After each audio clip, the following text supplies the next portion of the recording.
Montserrat, pues también pinturas de la época donde uno ve que el cerro quedó reducido a roca viva, el cerro quedó acabado. Más bien ahora, pues que han pasado los años, que dejamos de cocinar con leña, pues que dejamos de cortar madera en el cerro, y que mal que bien se sembraron los árboles, tal vez no los ideales, pues eran muchos pinos y eucaliptos, pero entre todo eso, esos pinos y eucaliptos han crecido, acá hay sobre todo eucalipto, y pues el suelo poco a poco se va volviendo a formar, van empezando a nacer de nuevo plantas, hay unos sectores acá donde el bosque nativo está volviendo a llenar el sotobosque, entonces pues es chévere ver cómo a pesar de todo el daño que hicimos, pues la naturaleza se va recuperando. Este es como un buen ejemplo de qué pasa si uno deja pues unos cerros por ahí unos 40, 50 años pues más tranquilos sin hacer tantas cosas. De todos modos hay unos pedazos fértiles, este es uno, y son muy buenos para empezar nuestro tema del día. Vamos a hablar de las plantas de la roca. Yo decía que siempre que pienso en las plantas también pienso un poco en la economía de ellas. Nosotros pues pensamos en nuestras propias economías, en el dinero, en las cosas que necesitamos, en si estamos ahorrando, si no, si gastamos o no. Pues las plantas no tienen un banco, ni tienen dinero, pero sí tienen unas necesidades. Ellas pues necesitan tomar agua y necesitan conservarla dentro del cuerpo, no pueden dejar que el sol se la saque toda, porque pues si se la saca toda se mueren, no hay vida sin agua, y pues las plantas más que nosotros pues tienen muchísima agua, son 90% agua. Y además de eso las plantas necesitan comer, las plantas necesitan nitrógeno y necesitan fósforo, necesitan potasio y necesitan pues elementos en menor cantidad. Ellas usan calcio, usan el boro y muchos otros elementos pequeños. Entonces pues si no tuvieran todo eso, las plantas no podrían crecer, y esa es la riqueza de las plantas, poder llegar a un sitio donde haya mucho o donde haya poquito y poder vivir de eso. Entonces vamos a descubrir pues cómo, así como cada ser humano tiene sus propias estrategias económicas, también las plantas las tienen.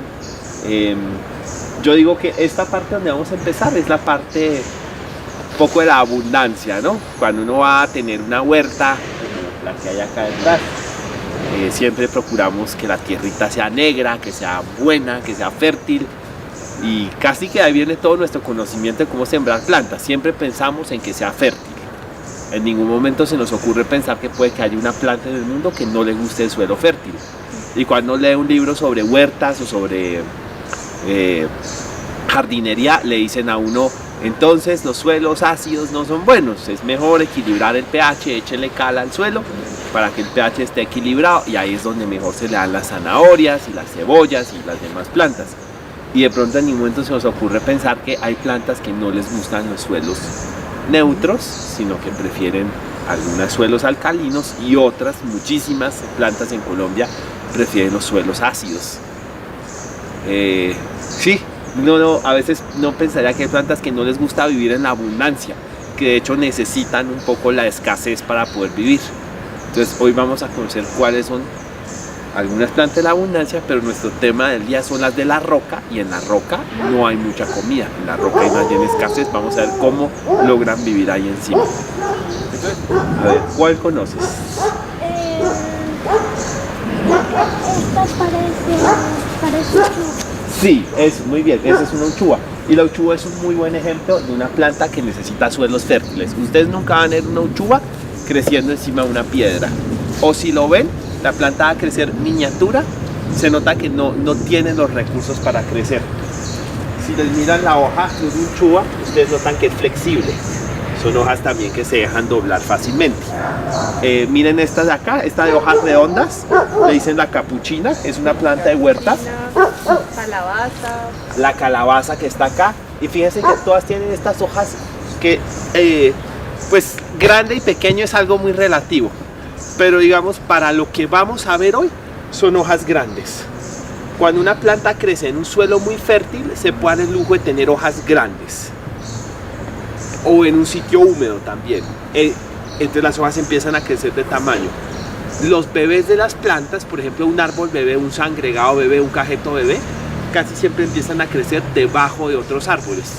Y cuando ustedes los ven creciendo, ustedes se van a dar cuenta que tienen las hojas más grandes cuando son niños, digamos árboles jóvenes, que cuando son adultos.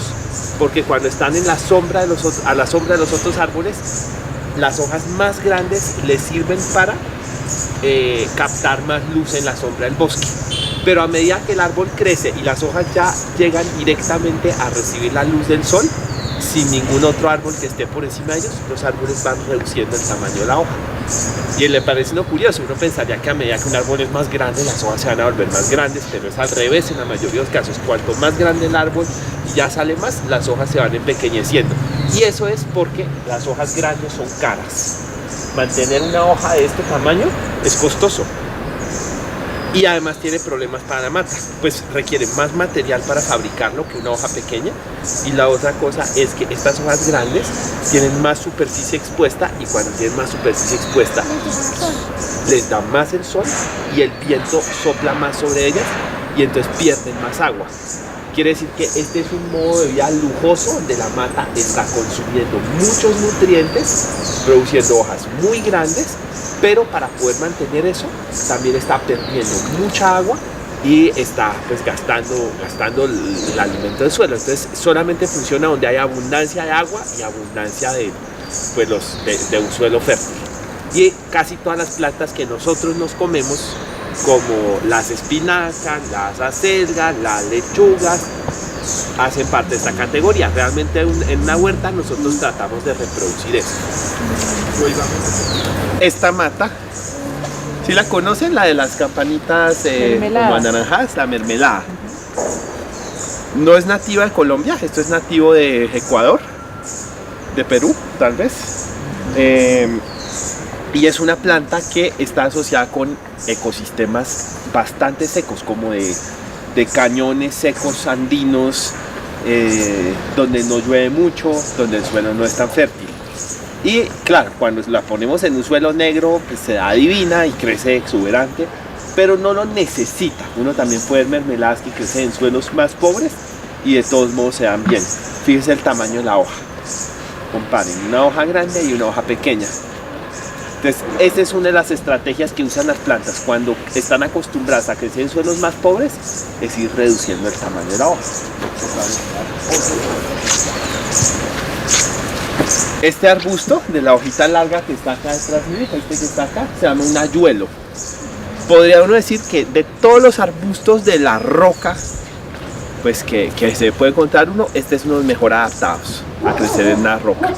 Porque, pues para empezar, las hojas son, de nuevo, no son tan pequeñas como la mermelada, pero son hojas más pequeñas, por ejemplo, que de la capuchina, más pequeñas que las hojas de calabaza, más pequeñas que las hojas de un uchuva. Son las hojas relativamente pequeñas. Y la otra cosa que tiene especial es que fíjense, ahorita pueden pasar la hoja entre ustedes, fíjense que la hoja es brillante. Si ustedes meten esa hoja dentro de un cuaderno, ustedes se dan cuenta que eso brilloso que tiene es como si fuera un pegante, es una laca, como un barniz que tiene. Y eso hace que le protege a la mata para no perder agua cuando sopla el viento. Entonces hay plantas que tienen estrategias para no gastar tanta agua. Esta otra hoja pequeñita que tengo acá, fíjense que es más pequeña todavía que la del ayuelo. Es casi tan pequeña como la de la mermelada. Es la hoja del ciro, que es este arbolito redondo que está acá. El ciro también puede crecer sobre una roca, en un sitio donde hubo minería o donde hubo una cantera, donde el suelo está muy erosionado, en las zonas más secas de la Sabana de Bogotá, por allá en Suezca, o en estos cerros que quedan ahí cerca de la Laguna de la Herrera, que son resecos, por allá por Mondoñedo. Esa es la región del ciro. Y el ciro tiene la misma estrategia, tiene hoja muy pequeña y fíjense que tiene el mismo pegante del ciro. Botánicamente, este y este no tienen nada que ver, son familias botánicas muy lejanas. Este es de la familia de margaritas y los frailejones, el ciro. Y este de acá es una familia que se llama las sapindáceas, que es la familia de unos árboles que les dicen jaboncillos. Son familias bien lejanas, pero uno nota que vivir sobre una roca hace que este y la planta de mermelada de alguna manera tengan un look parecido. Entonces un buen truco de jardinería es que si ustedes van a plantar algo en una finca que sea seca, entonces ustedes digan acá llueve muy poco o el suelo es muy malo, todo crece pequeño y se ve reseco y hay muchas piedras, traten de buscar siempre las hojas más pequeñas. No, por eso es que fracasa sembrar. En muchas fincas dicen, no, sembré un yarumo que tiene las hojas así gigantes, helechos arborescentes y anturios y nada me funcionó. Los yarumos acá no. Eso sería, no, nada que ver. Acá nunca hubo yarumos y en las condiciones actuales del suelo uno los puede sembrar y medio tener. Por ejemplo, miren que allá hay uno porque crece en ese rincón donde le añadieron tierra y todo. Y ahí puede que crezca, pero es tal vez el único sitio de todo el terreno donde puede prosperar. Entonces listo, esta es como la pequeña introducción y ahora si seguimos por este lado podemos empezar a ver las plantas de la roca.